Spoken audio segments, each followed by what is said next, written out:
Sabi po sa kanyang salita, sa Matthew chapter 4 verse 4, hindi lamang sa tinapay nabubuhay ang tao, kundi sa bawat salita na namumutawi sa bibig ng Diyos.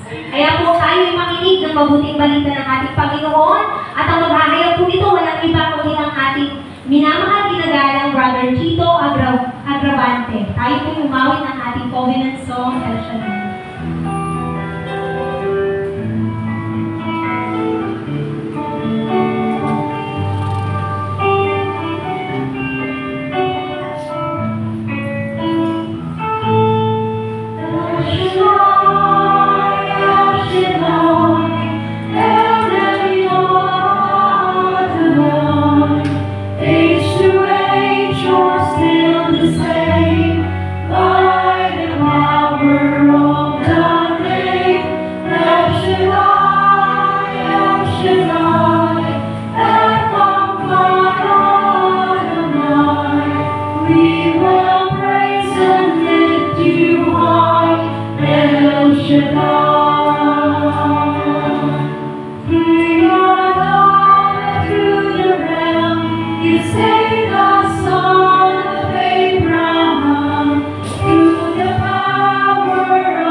Praise you, Jesus. Praise you, Holy Spirit. Sa ngalan ng Ama, ng Anak, ng Espiritu Santo. Amen. Dakilang Diyos na makapangyarihan, Kami po'y nagpapakumbaba. Ipinagkakatiwala ang gabi ito. Handa pong magpaturo, Panginoon. Handangin isuka ang aming buhay at gawin mo kaming bakanting sisiglan upang walang ibang pumunong sa amin ang iyong mga salita. Alisin mo, Lord, ang lahat ng aming mga pagkukulang. Pakalinisin mo kami. Gawin mo kaming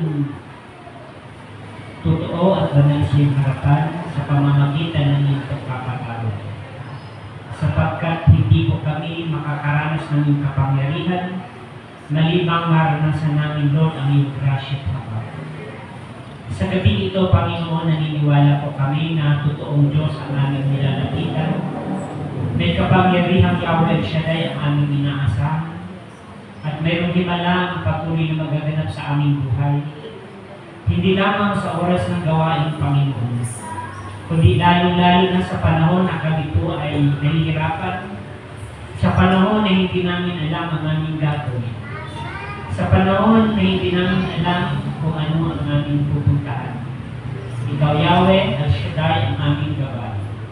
Ikaw, Yahweh, El Shaddai, ang siyang tagapagturo namin. Ikaw ang aming kalakasan at pag-asa sa buhay. Salamat po sa buhay ng mga nanay namin ito, mga brother and sisters, mga batang ito, Panginoon, dalangin po namin. Nabutin mo ang bawat tumugon sa gabi ito ayon sa pamangailangan ng sa ganang Panginoon bago kami maghiwalay. Tagay-tagay namin ang kapangyarihan mo, ang himala mo, Panginoon, ng sino na may mabibigat na suliranin, may karamdaman, may kabigatan, may kahirapan, uuwing tagumpay sa pangalan ni Jesus.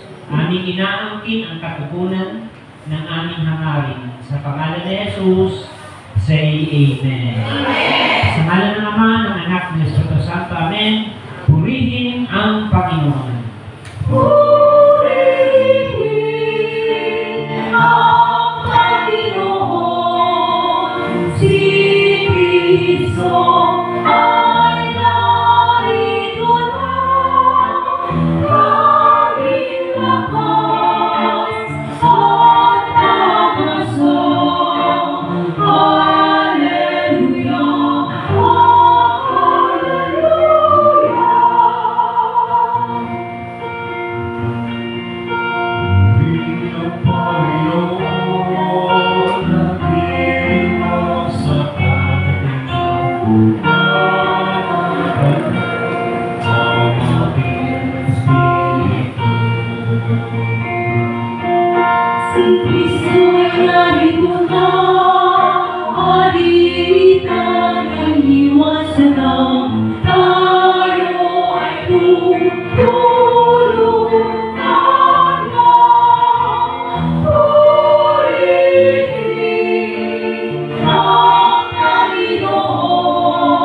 ng palakpak kay Yahweh El Shaddai, yung palakpak ng mananagumpay, yung palakpak na may kapangyarihan, at sumigaw ng praise the Lord.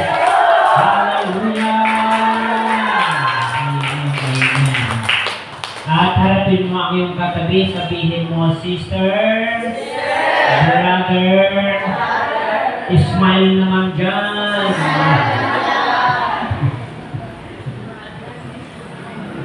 Maganda ba kayong makinig? The Gospel of Jesus Christ according to St. Mark, chapter 1, verse 21 hanggang 28. Ebanghelyo ng ating Panginoong Jesus ayon kay San Marcos, chapter 1, verse 21 hanggang 28. Sumainyo ang Panginoon.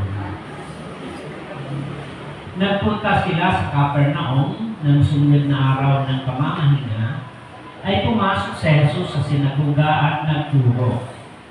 Namangha ang mga tao sapagkat nagturo siya sa kanila na parang isang may kapangyarihan at hindi tulad ng mga eskriba. Bigla namang pumasok sa sinagoga ang isang lalaking inaalihan ng masamang espiritu at sumisigaw, "Ano ang pakialam mo sa amin, Jesus na taga Nazaret? Naparito ka ba upang puksain kami? Kilala kita, ikaw ang banal na mula sa Diyos." Ngunit iniutos ni Jesus sa masamang espiritu, "Tumahimik ka, lumabas ka sa kanya." Pinangisay ng masamang espiritu ang tao at sumisigaw na lumabas. Nang dilalas ang lahat, kaya't sila'y nagtanungan, "Ano ito? Bagong aral? Nauutosan niya pati ang masasamang espiritu at sinusunod naman siya." At mabilis na kumalat sa buong Galilea ang balita tungkol kay Jesus. Mga magulang, mga kapatid, mga lingkod ni Yahweh El Shaddai, ito po ang magandang balita ng ating kaligtasan. Malakas na palakpak ng Yahweh El Shaddai. Amen, amen, amen. Sabihin mo sa iyong katabi, harapin mo, kapatid, relax ka lang. Dahil si El Shaddai ang ating kasama. Amen? Pwede na po kayong makaupo, mga kapatid. Congratulations sa ating mga brother, mga sister, mga nanay at tatay na tinawag na El Shaddai. Palapakan natin ang ating Panginoon. And God may reward sa mga taong umakay nito. Amen? Sa mga taong ginamit ng Diyos para sila ay makarating sa lugar na ito. Alam nyo, isang patunay na ang gawain ito ay may himala. Amen ba? Naniniwala ba kayong may himala? Amen. Sapagkat hindi natin kayang akayin maging sarili nating buhay kung wala ang tulong ng Diyos. Nung hindi pa na tayo naglilingkod, di rin natin alam kung anong meron dito kay El Shaddai. Amen po ba? Pero dahil makapangyarihan ang Diyos, dahil meron siyang himala sa buhay natin, nagising na lang tayo isang araw, namulat na lang tayo sa ating buhay, na tayo ay naglilingkod sa Kanya. Amen ba? At sa dami ng taon na lumipas sa buhay paglilingkod natin, sa dami ng mga problema, mga suliranin, mga kulangan, pandemya, idagdag pa ang pandemya, ang mga personal na pagsubok na natili kang matatag. Alam niyo kung bakit? Sabihin niyo bakit? Kasi may kapangyarihan kang ibinigay ang Diyos sa iyo. Amen. Kalapakan natin ang Panginoon. Sabihin mo sa iyong kapatid, gusto mo ba ng kapangyarihan? Siyempre, lahat tayo gusto natin ng kapangyarihan. Kasi ang mundong ito ay napakaraming kalaban. Amen ba? Kung wala tayong kapangyarihan sa buhay natin ito, napakadali nating magkape. Physical, spiritual, emotional, intellectual, o maging spiritual. Ang dami nating laban sa buhay. Amen ba? Kapag may problema ka, ang hirap ubusin ng maghapon. Amen ba? Kapag may karamdaman ka, karamdaman tayo, hindi natin na-enjoy ang buhay. Ang ating dinaramdam ang mga sakit ng ating physical. At bilang tao, walang taong nakakaligtas sa karamdaman. Amen ba? Walang taong nakakaiwas sa problema. Walang taong nakakaalis sa mga kahirapan sapagkat hindi tayo Diyos. Hindi tayo perpekto. Kulang ang ating buhay kung wala ang Diyos. Amen ba? Pero isang pinakamagandang balita sa buhay ng tao, kapag lumapit ka sa Diyos na kompleto, kapag lumapit ka sa Diyos na makapangyarihan, kapag lumapit ka sa Diyos na himala, ang lahat ng bagay sa buhay mo ay maghihimala si Yahweh Al-Shaddai. Amen ba? Sabihin mo sa iyong kataling kapatid, huwag mag-alilangan. Imbes, magtiwala sa Kanya. Amen ba? Alam nyo, kapag ang ating isip at puso ay pinuno ng Kanyang salita, mawawalan ng lugar ang mga takot sa puso natin. Kapag lagi kang nag-a-attend, kapag lagi kang naglilingkod, nakikinig, hindi mananatili ang demonyo sa pagkatakot natin.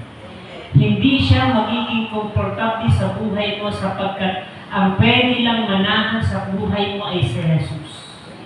Amen ba? Si Jesus na sinasabi dito na maging ang mga lingkod ng Diyos, na maging ang mga taong kaharap niya ay nangkilalas.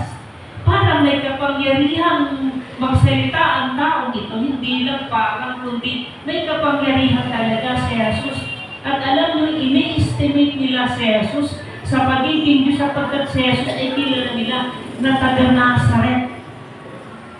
At sa lugar ng Nazaret, nandoon yung mga magulang ni Jesus as a biological father at hindi nila kinikilala.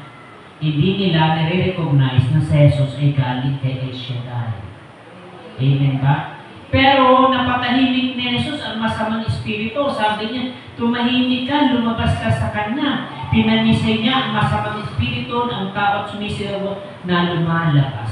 Sa ating buhay, ano man ang pwedeng dumating, maranasan mo man yung mag-possess ka ng masamang espiritu, huwag kang mag-alinlangan. Ma-possess man tayo ng mga problema, ng mga anxiety, huwag kang mag-alinlangan. Sapagkat totoo at tamang Diyos ang nilalapitan. Amen ba? Sabihin mo sa iyong katabi kapatid, napakapalad mo. Dahil totoong Diyos ang pinaglilingkuran mo. Alam niyo kung bakit totoong Diyos ang ating pinaglilingkuran? Kasi sa 40 years ng gawain ito, napakaraming ebidensya ng himala ng Diyos. Gusto niyo makakita ng ebidensya? Sino gusto makakita ng ebidensya ita sa kamay? Sino ang gusto makakita ng ebidensya harap ang kamay? Ita sa kamay. Ayan. Harapin mo ang iyong katabi. Yan ang ebidensya. Amen ba? Ebidensya yan kasi dahil pinuso ko yan. Dahil hard-headed tayong lahat. Ako isang ebidensya ng Panginoon sapagkat lagi kong sinasabi, kung kalungkuhan man lang, ang dami ko din yan. Pero dumating ang Panginoon at kumilos sa pagkatao natin, unti-unti tayong binabago. Hanggang tayo ay maging totoo. Amen. Sabi nga, ang buhay ay hindi pahabaan ng buhay, kundi pagandahan ng buhay. Kaya mamaya, yung gusto magpa-pray over, lumapit kayo i-pray over kayo. Amen ba? Palapakan natin ang ating Panginoon. Believing in in the good news. Kailangan maniwala kayo sa mabuting balita. Pag kayo ba ay nakarinig ng masamang balita, anong nararamdaman niyo? Di ba nalulungkot kayo? Natatakot kayo? Nakaalangan kayo? Ako, ang pinakamalaki kong takot na napapakinggan, especially sa family natin. Di ba? Pag medyo may hindi magagandang nangyayari sa buhay natin, naaapektuhan ang ating buhay.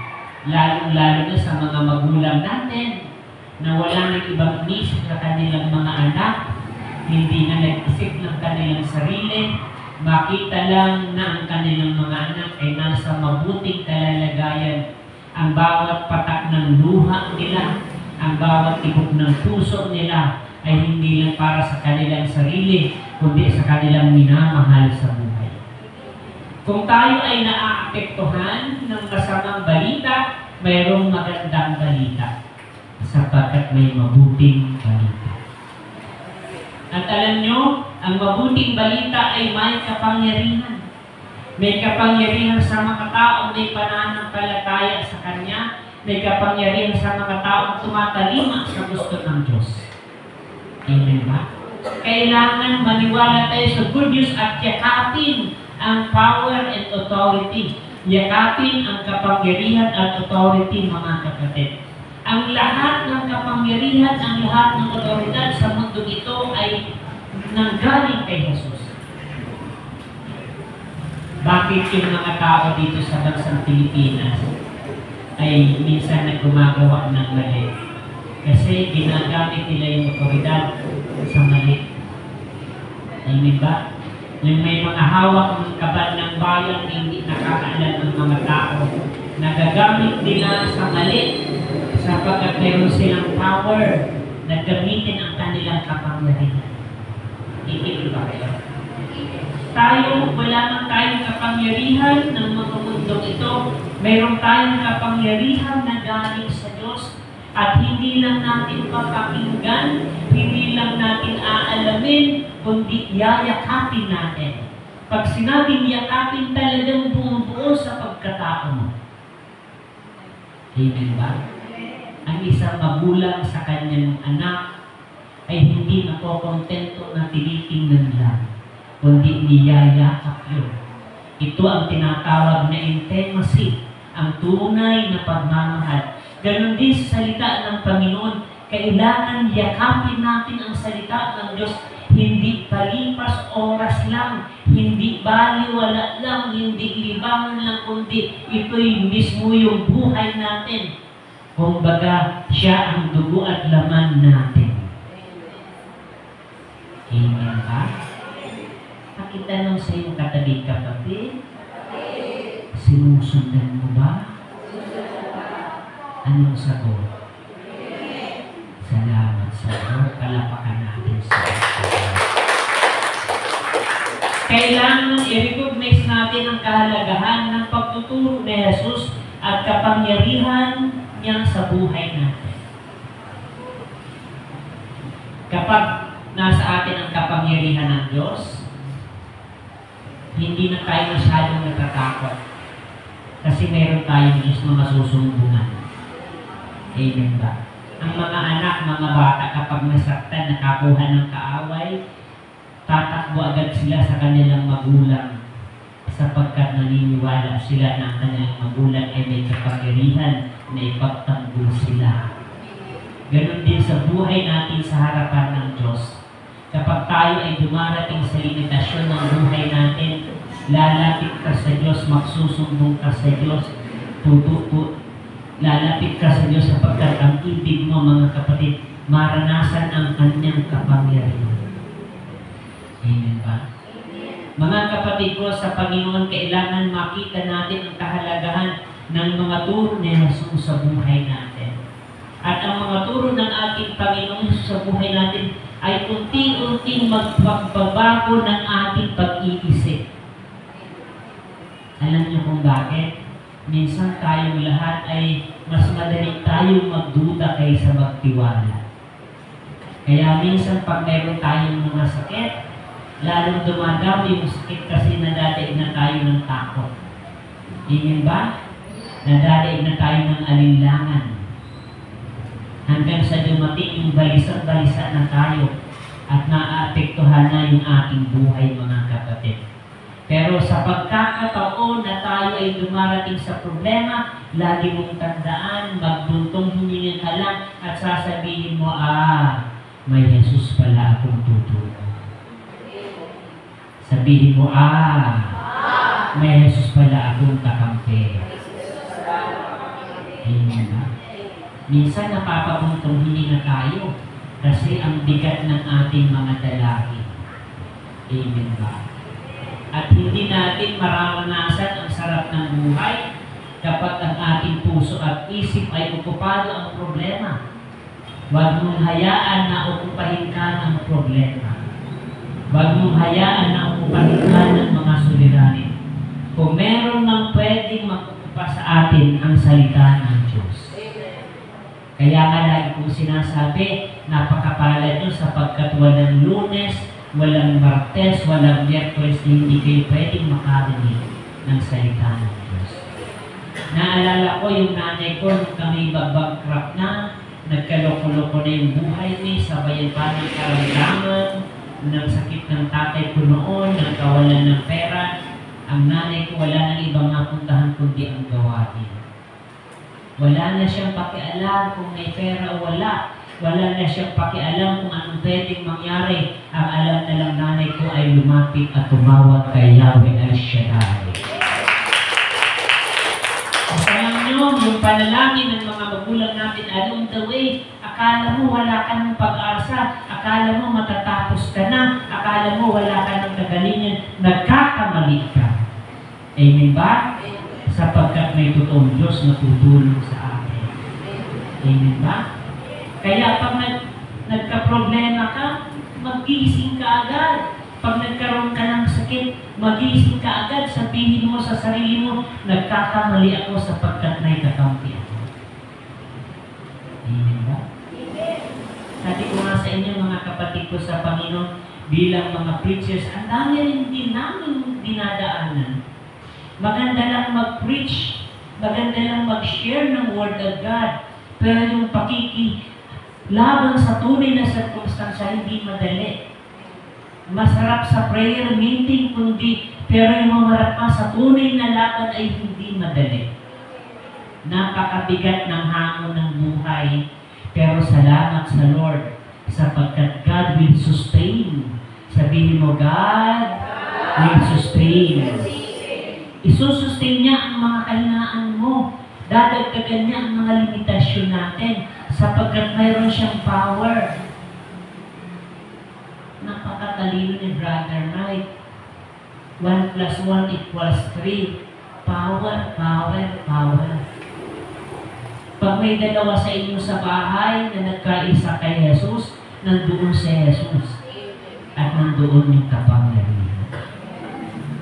Amen ba?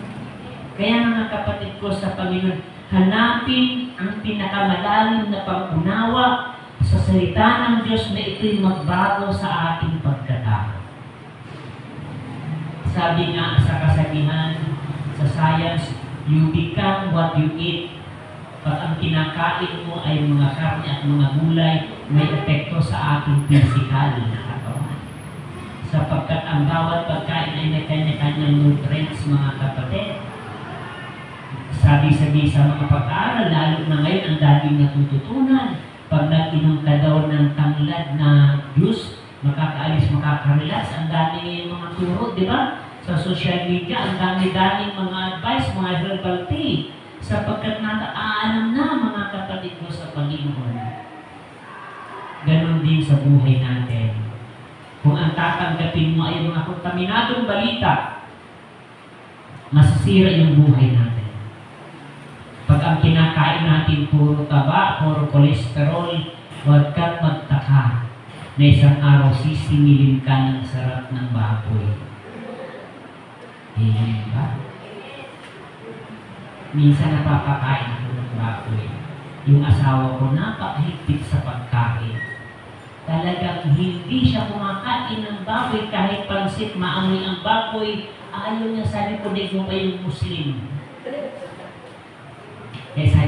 Kahit nakakain ako ng baboy, huwag kang makialam. Kasi nakakaalis ng gana. Kung ayaw mo, di huwag ka kakain. Pero anong ibig mo sabihin? Ang bawat ini-intake natin isang araw, sisingilin tayo. Pag maraming chocolate sa bahay, sabi ng asawa ko, tingin-tingin ka, bawat ko sa'yo sa isa lang. Hinihirit tayo. Pero alam niyo mga kapatid, ganun din sa buhay natin. Kapag ang buhay natin ay ini-intake ng ating spiritual ay yung mga bagay na magpapahina, kausapin niyo yung mga kumare yung marites.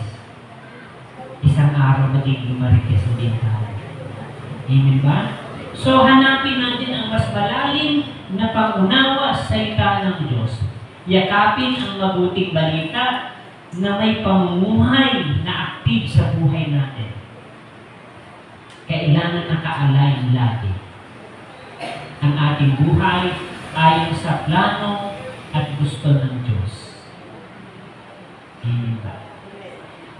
Nung tayo ay wala pa kay Elishadai, ang dami nating kailangan. Ang dami mong gusto. Diba? Kapag wala pa tayo kay Elishadai, ang dami mong gustong diversion, gusto mong magbigo, pampalibang, gusto mong magsugal, pampalibang, gusto mong lumabas, maggala, pampalibang, kasi hindi pa tayo kontento. Pero nung mamuhay ka sa Panginoon, naging simple lang ang buhay mo. Wala ka ng ibang isip, gawain, trabaho, gawain, bahay. Di ba ang ganda nun? Kaysa marami tayong kaabalahan sa buhay dahil ang daming umuukupa sa ating pagkatao. Amen ba? Tanungin mo ang iyong kapatid. Kamusta naman ang buhay mo? Huwag niyo nang sagutin. Ang Diyos ang nakakaalam ng buhay natin. Natutuwa ako sa buhay ko kapag sabi ko, Lord, may-share ko lang yung goodness mo, makumbinsi ko lang na ang mga taong ng problema ay makumbinsi sila na mayroon palang Diyos na nag-aalis ng problema, na mayroon palang Diyos na nag-aalis ng karamdaman. Tuwang-tuwa na ako nun. Amen ba? Kasi yun ang mission natin mga kapatid ko sa Panginoon, na makaptan natin yung kapangyarihan ng Diyos. Paano natin malalaman na tayo ay may kapangyarihan? Kapag hindi ka na naaapektuhan ng mga masasamang balita, napapatigil ka muna pagsamantala, maya-maya, okay ka na. Sa bahay, kahit anong masamang balita, hindi ako nagpapatalo doon. Kahit sukong-suko na sila, hindi ako sumasabay sa kanila. Sabi ko, ako ang may Diyos. Akong inaasahan nila. Kaya minsan, pag ako'y nagka-problema, ipanalangin niyo ko, sabi ko sa family ko, sasabihin nila, huwag kang magka-problema. Kasi ito yung tagapanalangin namin eh. Hindi ba kayo? Inaasahan nila tayo. Kaya magpakatatak tayo sa may mga taong umaasa sa paglilingkod nyo. May mga taong umaasa sa paglapit natin sa Kanya. Sabi ko nga, tayo ay binigyan ng special talent ng Lord. Binigyan tayo ng special skill ng Lord sa iba't ibang pamamaraan. Hindi lang natin yung napapansin, pero kung ating malalaman, ang bawat bagay ay may plano ang Diyos sa atin. Amen ba? Kung malakas kang maglakad, maglakad ka ng maglakad at mag-akay. Amen ba? Kung magaling kang mangbudol, budulin mo yung mga tao para kay Elishadai. May mga tao na magaling magsalita, hindi lang masyadong pinapakita. Pero sa kanya-kanyang buhay, may kanya-kanyang tayong talent. Naniniwala ba kayo? May kanya-kanya kayong kakayahan mga kapatid ko sa Panginoon. Ako kahit anong linis ko sa bahay, hindi ko talaga malinis ng maayos. Hindi ba? Pag ginalaw ko na yung tinupi ng asawa ko, di ko na may babalik. Kahit anong gawin kong pagtupi, hindi ko na talaga na ibabalik. Sabi ko, iba talaga mga babae ko. Iba kong gumalaw. Hindi ba? Ang bawat isa ay may kanya-kanyang kakayahan. At ito'y gamitin natin hindi lamang sa mundong ito, kundi kailangan hanapin natin ang kapangyarihan ng Diyos. Subukan yung manalangin kayo sa mga kasister nyo, kabrother nyo, at makikita nyo ang pagkilos ng Panginoon. Amen ba? Amen! Cultivate a reliance on Jesus' power through prayer. Kailangan patabain daw natin ang pagtiwala kay Jesus sa pamamagitan ng panalangin at hanapin ang kanyang guidance and strength, mga kapatid. Sa ngayon, pinapadali ng spiritual. Kasi pag kailangan mo ng prayer, may cellphone. Pag gusto mong makinig ng Bible, mayroong tinatawag na audio Bible. Amen ba? Ang dami ng pamamaraan ngayon ng Diyos para hindi tayo mawala sa Kanya. Para huwag natin gamitin, mga kapatid ko sa Panginoon, sa mga maling gawain. Patabain natin, i-cultivate natin ang ating panalangin in seeking His guidance. Pag may humingi sa akin ng panalangin, na mabigat-bigat, hindi ako nakakaingit.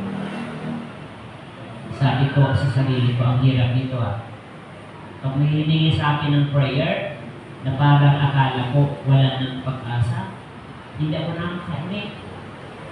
But along the way, nangungusap ang Lord, hindi naman ikaw ang Diyos Ipanalangin mo lang naman Itawag mo lang naman sa Kanya.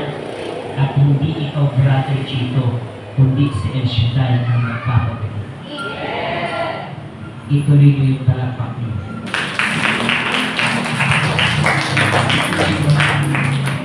Living with authority. Sabihin mo, living with authority. Pinapractice tayo ni Brother Knight na huwag kang magsabi na mahirap ka. Huwag mong sabihin na may sakit ka. Huwag mong sabihin na mahina ka. Sapagkat pinapractice tayo ni Brother Knight na may kapangyarihan. Kasi pag sinabi natin yung pinapaligan natin ang evil, paulit-ulit na tinuturo ng punong lingkod na huwag mong sabihin na mahirap ka. Huwag mong sabihin na wala kang pera. Pag may nagsabi mo marami kang pera, pautang na, sabihin mo darating. Diba? Simpleng diba? Huwag natin, alam niyo, pag nasabi natin yun, ay gagaling tayo sa anumang kailangan. Meron pa akong sharing sa inyo kay personal kong karanasan. Mga 10 years ago, talagang tinamaan ako ng diabetes. Ang sinabi sa akin ng doktor ko sa Paranaque, tumigil ka na sa pag-mission kung gusto mong mabuhay. Every quarterly, ako'y nagpapa-blood care. Normal yun. Natitigil lang ang blood care kapag wala kaming pampa-blood care. Pero along the way, kailangan kong i-settle yan. Alam nyo, dumating yung sabi ng doktor, lahat ng blood chemistry ko, mapalad ka kasi hindi ko masyadong nasira yung kidney mo, yung mga system. Alam nyo kasi, ang sinisira ng blood sugar ay ang body system natin.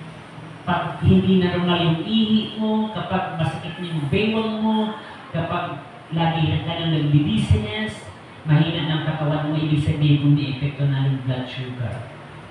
Kasi sa buhay natin ngayon, wag lang tayo malungkot, kwento ko lang ito.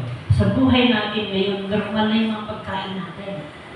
And we have to be strong, mga kapatid. At alam nyo, nung mga nakalipas na buwan, hindi ko talaga sinasabi sa asawa ko, sabi ko, parang suko na ako Parang bumigay na yung aking kidney. Kasi ang sakit-sakit ko na dito at hindi na ako nakakagalaw ng iigit. Ang hirap ko nang gumalaw saka hindi ko na naaalala ang mga sasabihin ko. Ibig sabihin, yung aking isip ay naglag na. Kasi ang blood sugar, pag mataas na yung blood sugar, nagdidisilis ka at nag-a-anxiety ka at humihina na yung way of thinking mo kasi yung dugo mo ay lumalapot. So, ibig sabihin, hindi magiging active yung katawan natin. Sabi ko, minsan naalala ko yung ang asawa ko umiyak na sa akin. Nang sabi niya, sige na rin, kukunin mo na, ibigay ko na sa'yo. Pero kung ayaw mo pa, gusto mo pa siya mag-mission pa siya. Kaya after 5 years, buhay pa rin ako. After 10 years, buhay pa rin ako. Mga kapatid, alam nyo, nung isang buwan, sabi ko, Lord, parang inihanda ko na ang sarili ko. Parang may tama na yung aking heart. Ang blood chemistry ko ay 5, creatinine, cholesterol, minsan puso pa, yung nagpaano pa ako ng tawag na. Hindi ko, tapos kumpleto. Tapos sabi ng doktor, aba, magandang balita, hindi pa tinumaan yung mga organ niya. Alam mo, napaluha akong sarili kasi sa sarili ko, sabi ko sa sarili, pagkuha ko ng report, siguradong magagalit na naman yung doktor. Pero hindi ko binitawan sa asawa ko na give up na ako. I always pray to God. Sabi ko, Lord, preach mo ako, Lord. Kung dumating man yung panahon, huwag mo muna ngayon. But of course, darating tayo sa mga sitwasyon.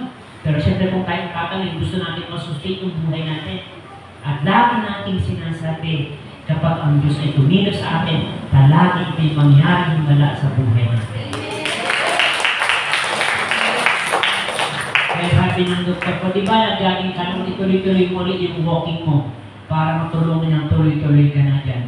Pag nagpakatamad ka pa, bahala ka na sa buhay. At alam niyo, mabuti ang Diyos. Kasi kung wala ako sa Panginoon, yung tiyatigan mag-walking, yung pakinabang ko eh.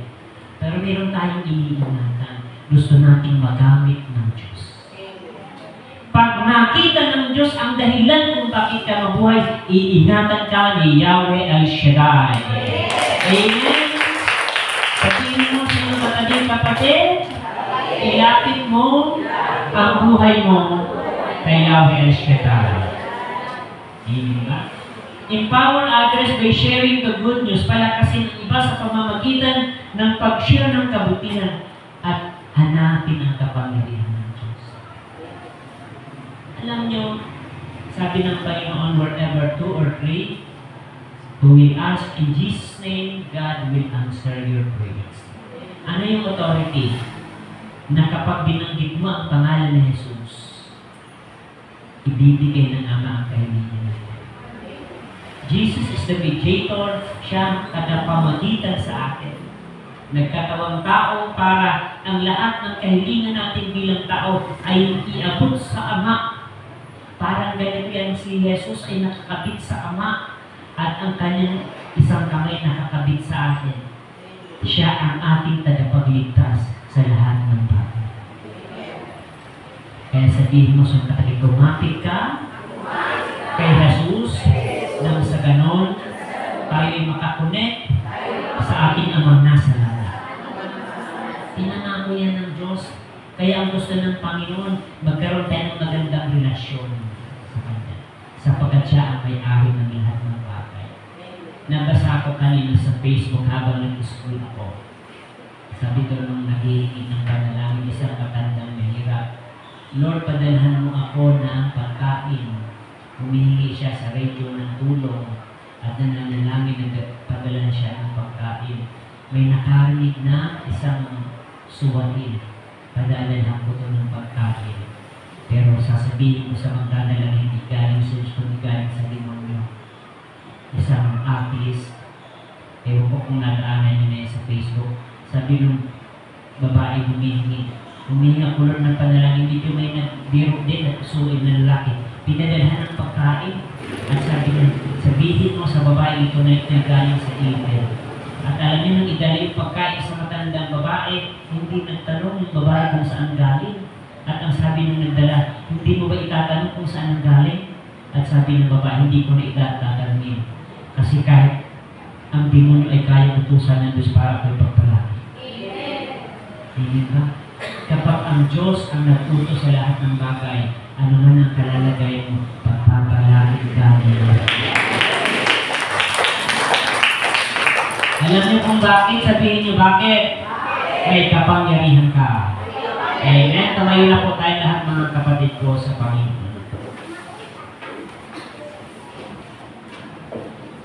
Ilagay natin ang ating kamay sa tapat ng ating puso. Let us talk to God. Let us talk to Him. ang sitwasyon ng ating buhay, ano man ang ating kalalagayan, don't ever give up. Huwag kang mawalan ng pag-asa, huwag kang matakot, huwag kang mag-alinlangan.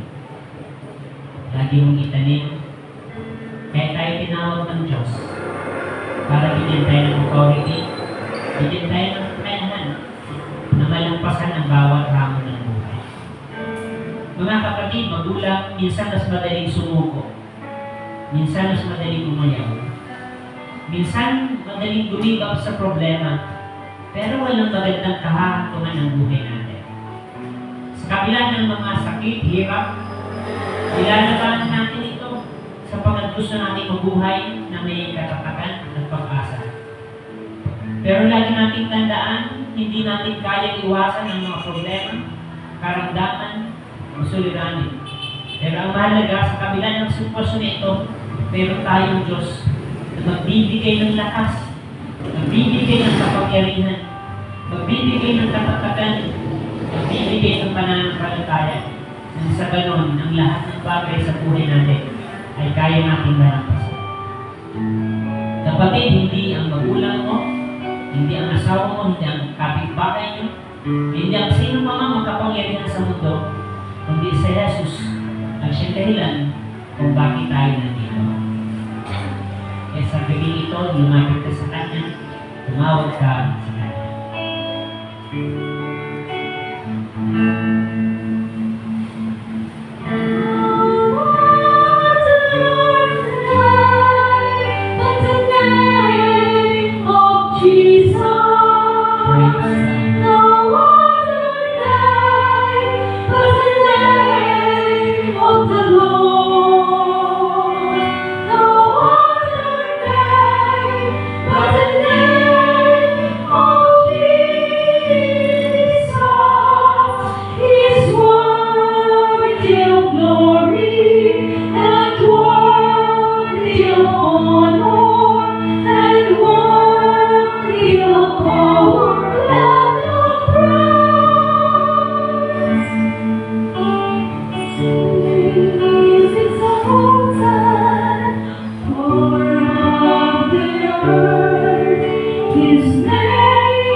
But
of the Lord.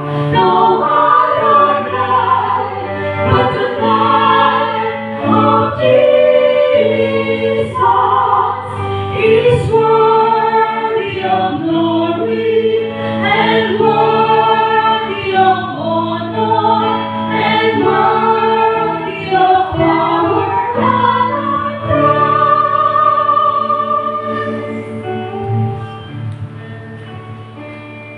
Brothers and sisters, walang ibang pangalan kundi sa Jesus. No other name but the name of Jesus. Salamat, Panginoon, sapagkat sa aming kakulangan, sa aming kalapisan, sa aming mga pagkukulang, meron kami Diyos na pwedeng lapitan. Ang aming makatakot, ang aming pagkalinlangan at pagdududa, ay alalahanin lang namin ang iyong pangalan at kami mariribay, O Lord. I-bless mo ang aking mga magulang at kapatid. Kung meron ng karamdaman in the name of Jesus, ay iyong pagalingin. Kung meron ng maitinanim na anumang salot ng kahirapan, anumang salot ng sumpa, anumang mga minanang karamdaman in the name of Jesus, ay aming pinapawalan ng visa sa gabing ito in the mighty name of Jesus. Alisin sa lahat ng salot ng kahirapan, salot ng sumpa, salot ng karamdaman, salot ng kaguluhan, in the name of Jesus. We rebuke in the name of Jesus. Deliver us, O Lord, from any sickness, from any poverty, in the name of Jesus. In the name of Jesus.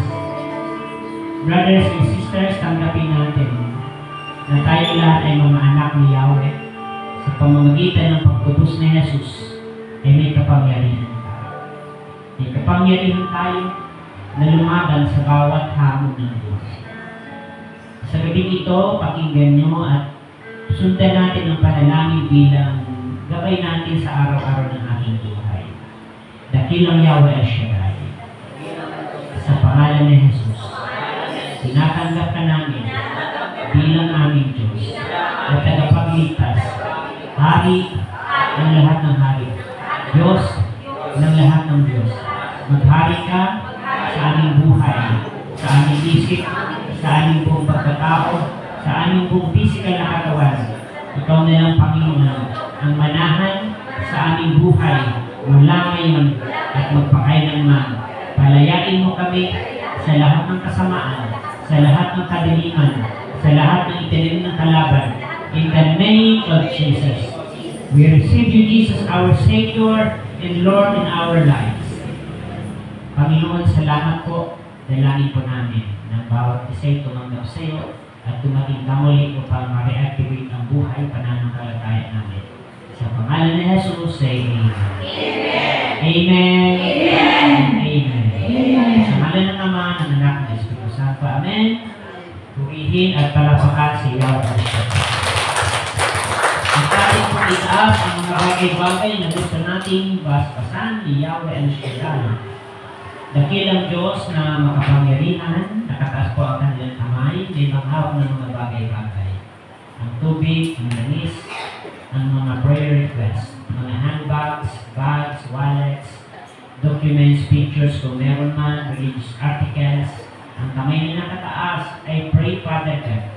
Gamitin mo bilang alulod ng iyong kapangyarihan, bilang daluyan ng iyong biyaya. Nang sino mang madapin ang aming kamay, kada upang palad ay i-bless mo, Panginoon. Pagpalain ang mga bags and wallet, punuin mo ng kayamanan na nagdagaling sa iyo. Panginoon, amin ang kinagawain mo sa lugar ng planters at sa mga karating na gawain mo sa lugar na ito. Pagpalain mo ang bawat isang tumugon. In the name of Jesus, say Amen. Sa ngalan naman ng Anak ng Espiritu Santo. Amen. Let us give